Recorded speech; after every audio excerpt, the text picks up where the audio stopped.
18 दिसंबर 1995 की सुबह इंडिया के एक गांव में खेतों के बीच लोगों को कोई चमकती हुई चीज दिखाई देती है। जब करीब जाकर देखा गया तो ये एक अजीब राइफल थी जो गांव के लोगों ने पहले कभी नहीं देखी थी। अभी वो लोग इसी कश्मकश में थे कि खेतों के बीच ये राइफल कहां से आई है। उन्हें 35 और राइफल्स दूर बिखरी हुई दिखाई थी। बात फैल गई, पूरा गांव जमा हो गया और पुलिस भी मौके पे आ पहुंची। मामला तब संगीन हो गया जब पास मौजूद एक तालाब में से टैंक तबाह करने वाले ग्रेनेड भी बरामद हुए। ये वाकया इंडियन स्टेट वेस्ट बंगाल में मौजूद पुरुलिया डिस्ट्रिक्ट में पेश आया था, जहां आसमान से गिरने वाले वेपन्स का मामला आज तक एक मिस्ट्री बना हुआ है। ज़ेम टीवी की वीडियोस में एक बार फिर से खुशामदीद। नाजरीन, जब पुलिस ने आसपास के इलाके को अच्छी तरह छान मारा तो कुछ ओलिव ग्रीन कलर के टूटे हुए बक्से भी मिले जो एक पैराशूट के साथ बंधे हुए थे। इलाके से टोटल 3 ऐसे बक्से और पैराशूट बरामद हुए, पर अभी तक पुलिस ये बात समझने से कासिर थी कि यहाँ ये पैराशूट किसने और क्यों गिराए थे। देखते ही देखते बात इस हद तक बढ़ गई कि आर्मी भी मैदान में आ गई। एक बात तो तय थी कि अगर बक्से पैराशूट के जरिए गिराए गए हैं तो ये काम जरूर किसी जहाज की मदद से अंजाम दिया गया होगा। मालूम पड़ा कि रात को एक जहाज पुरुलिया डिस्ट्रिक्ट के ऊपर काफी लो फ्लाइंग करते हुए गुजरा था। शायद ये काम उसी का हो सकता है, पर आखिर ये जहाज किसका था और उसने वेपन से भरे हुए बक्सों को पुरुलिया में ही क्यों गिराया। इन बक्सों में करीब 300 AK-47 राइफल्स, 9 mm के 25 pistols, 2 snipers, 2 night vision binoculars, 100 से ज्यादा ग्रेनेड और 16,000 गोलियां मौजूद थीं। इन सब का टोटल वजन 4 टन से भी ज्यादा बताया गया।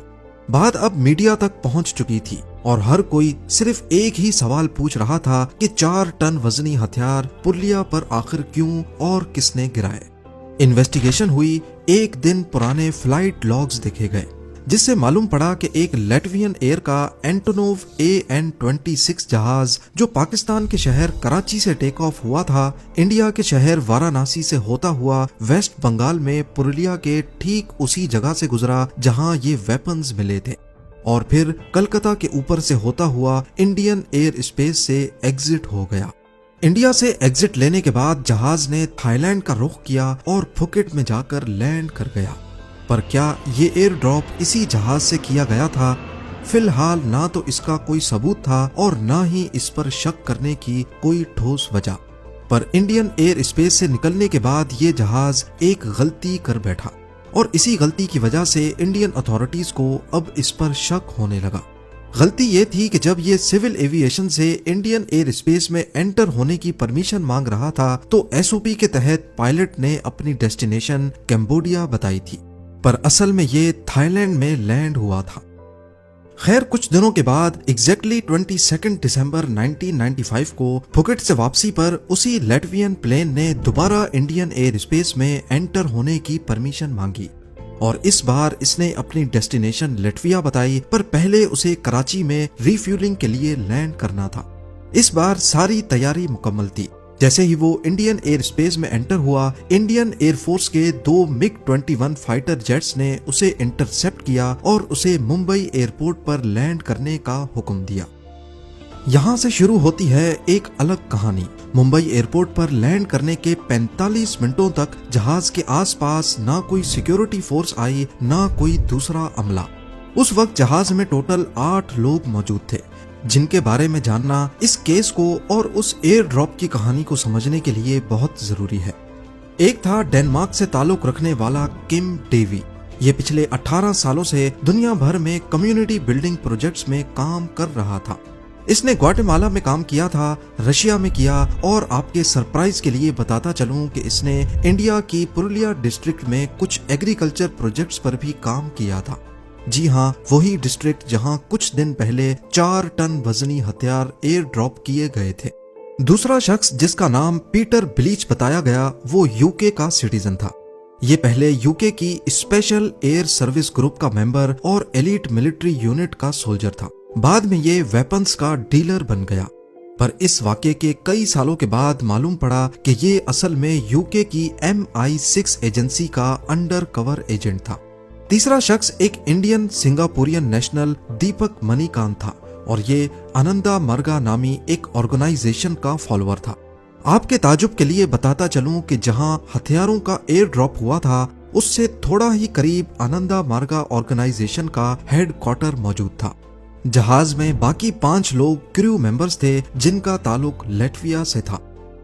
जब जहाज मुंबई एयरपोर्ट पर 45 मिनट खड़ा रहा, इसी दौरान दानिश सिटीजन किम डेवी ने कुछ डॉक्यूमेंट्स उठाए और एयरपोर्ट से निकल गया और उसके बाद अगले कई सालों तक डेवी का कोई अता पता ना चल सका। डेवी के जाने के फौरन बाद सिक्योरिटी फोर्सेस ने जहाज को घेर लिया और अंदर मौजूद 7 लोगों को अरेस्ट कर लिया। जहाज की तलाशी ली गई तो अंदर से पुरुलिया में मौजूद आनंदा मार्गा के हेडक्वार्टर्स की तस्वीर भी मिली और वेपन्स से रिलेटेड कुछ जले हुए डॉक्यूमेंट्स भी। केस क्लियर था कि हथियारों से लैस 3 बक्से इन्होंने ही गिराए थे, पर सबसे अहम सवाल था कि आखिर क्यों और इस मिशन की प्लानिंग किसने की। पीटर बिलीच ने दौरान इन्वेस्टिगेशन बताया कि वो वेपन्स का डीलर है और उसको ये ऑर्डर डेवी ने दिया कि बुल्गारिया से वेपन्स का एक कंसाइनमेंट अरेंज करना है, पर उसको ये बताया गया था कि ये हथियार बांग्लादेशी मिलिट्री इस्तेमाल करेगी। पीटर बिलीच का कहना था कि उसको शक हुआ था कि शायद ये हथियार इल्लीगल काम में इस्तेमाल हो सकते हैं और उसने इसके बारे में यूके इंटेलिजेंस एजेंसी को इन्फॉर्म भी किया, पर हायर ऑफिशियल्स ने उसे कहा कि अपना काम जारी रखो। यहाँ पर यह सवाल पैदा होता है कि अगर ये हथियार बांग्लादेशी मिलिट्री को वाकई इस्तेमाल करने थे तो इन्हें एयर ड्रॉप करने की क्या जरूरत थी, और वो भी इंडियन डिस्ट्रिक्ट पुरुलिया के ऊपर। इसकी असल वजह तो अभी तक एक मिस्ट्री है, पर बीबीसी की इन्वेस्टिगेशन में ये बात सामने आई कि ये हथियार आनंदा मार्गा ऑर्गेनाइजेशन के लिए गिराए गए थे। डेवी जो जहाज से भाग गया था, बाद में सीबीआई ने उसको इंडिया मंगाने के लिए इंटरपोल से कांटेक्ट किया और मालूम पड़ा कि वो डेनमार्क में मौजूद है।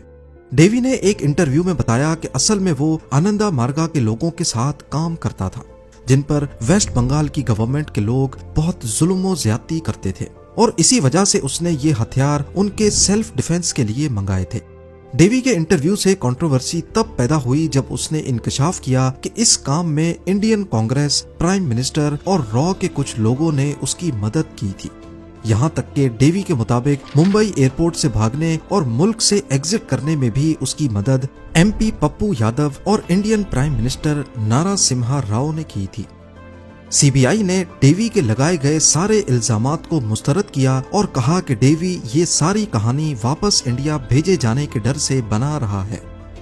1995 में जब ये वाकया हुआ था, उस वक्त वेस्ट बंगाल में कम्युनिस्ट पार्टी ऑफ इंडिया यानी सीपीआई की गवर्नमेंट थी। वहां पर आनंदा मार्गा ऑर्गेनाइजेशन के फॉलोअर्स बढ़ते जा रहे थे, जो कि सीपीआई के लिए एक खतरा था।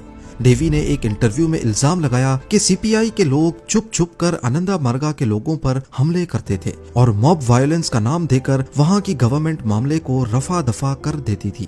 साथ ही सेंटर की गवर्नमेंट भी इस मामले में कुछ नहीं कर पाती थी, क्योंकि हमला आवरों की कभी शनाख्त नहीं हो पाई। यही वजह थी कि डेवी आनंदा मार्गा को हथियार देना चाहता था। पर आखिर इस बात में कितनी सच्चाई है कि इंडियन प्राइम मिनिस्टर, कांग्रेस और रॉ ने इस काम में उसकी मदद की थी? इस बात का कोई सबूत तो नहीं, पर डेवी ने इल्जाम लगाया कि असल में इंडियन कांग्रेस वेस्ट बंगाल में इंतशार फैलाकर प्रेसिडेंशियल ऑर्डर के तहत वहां की गवर्नमेंट को डिसमिस करना चाहती थी। डेवी ने हकीकत वाजे की कि अगर मैं वहां पकड़ा जाता तो सारा सच सामने आ जाता। तभी मुंबई एयरपोर्ट से उसे बाहिफाजत निकाला गया, जहां एक ब्लैक एसयूवी उसका इंतजार कर रही थी और वहां से उसको सेफ एग्जिट देकर खामोशी से डेनमार्क भेज दिया गया। कलकत्ता हाई कोर्ट ने अरेस्ट होने वाले पीटर बिलीच, दीपक मणिकांत और 5 क्रू मेंबर्स को इंडिया के खिलाफ साजिश करने पर उम्र कैद की सजा सुना दी। पर इसके बाद कुछ ऐसा हुआ कि ये सारे एक एक करके छूटते चले गए। जेल में ही 5 लैटवियन क्रू मेंबर्स को रशियन सिटीजनशिप दी गई और ईयर 2000 में व्लादिमीर पुतिन की रिक्वेस्ट पर उन्हें माफ करके रिहा कर दिया गया। इसके बाद 2004 में पीटर बिलीच को भी माफ करके रिहा कर दिया गया, जिस पर काफी बातें बनी कि यूके की गवर्नमेंट के प्रेशर पर उन्हें रिहा किया गया है। बाद में MI5 की एक फॉर्मर एजेंट एनी मैशॉन ने इंकशाफ किया कि असल में पीटर बिलीच MI6 का एजेंट था और उनके लिए ऐसे सीक्रेट मिशंस करता रहा है। उधर डेनमार्क के कोर्ट ने डेवी की एक्स्ट्राडिशन यानी उसको इंडियन अथॉरिटीज के हवाले करने से मना कर दिया, क्योंकि उनका खतरा था कि वहां पर डेवी पर टॉर्चर किया जाएगा। ब्रिटिश पुलिस की मदद से पीटर बिलीज की प्रॉपर्टी पर छापों के दौरान उन्हें उस आर्म्स कंसाइनमेंट के कुछ पेपर्स मिले जिस पर उस वक्त के बांग्लादेशी मिलिट्री के एक जनरल मोहम्मद शुबिद अल भुयान के सिग्नेचर्स थे, और जो बॉक्सेस मिले थे उस पर भी बांग्लादेश की एक मिलिट्री कैंटोनमेंट का नाम लिखा था। पर बांग्लादेश की गवर्नमेंट ने ये कहकर इस मामले से दूरी बनाई कि ये सारे डॉक्यूमेंट्स झूठे हैं। पुरुलिया डिस्ट्रिक्ट में 4 टन हथियार गिराने का मामला आज तक अधूरा है। अभी तक ये मालूम नहीं पड़ सका कि इस मिशन का असल जिम्मेदार कौन है, किसने सारी प्लानिंग की थी, पीटर डेवी या वो सिर्फ एक मोहरा था। इन हथियारों की कीमत किसने अदा की। इतनी बड़ी वारदात करने के बाद जब जहाज को मुंबई एयरपोर्ट पर लैंड करवाया गया तो सिक्योरिटी फोर्सेस को वहां पहुंचने में 45 मिनट क्यों लगे, और इतनी सिक्योरिटी के बावजूद डेवी वहां से निकलने में कैसे कामयाब हुआ। यही सब सवालात हैं जिनका सही जवाब पिछले 30 सालों से नहीं मिल सका। उम्मीद है जेम टीवी की ये वीडियो भी आप लोग भरपूर लाइक और शेयर करेंगे। आप लोगों के प्यार भरे कमेंट्स का बेहद शुक्रिया। मिलते हैं अगली शानदार वीडियो में।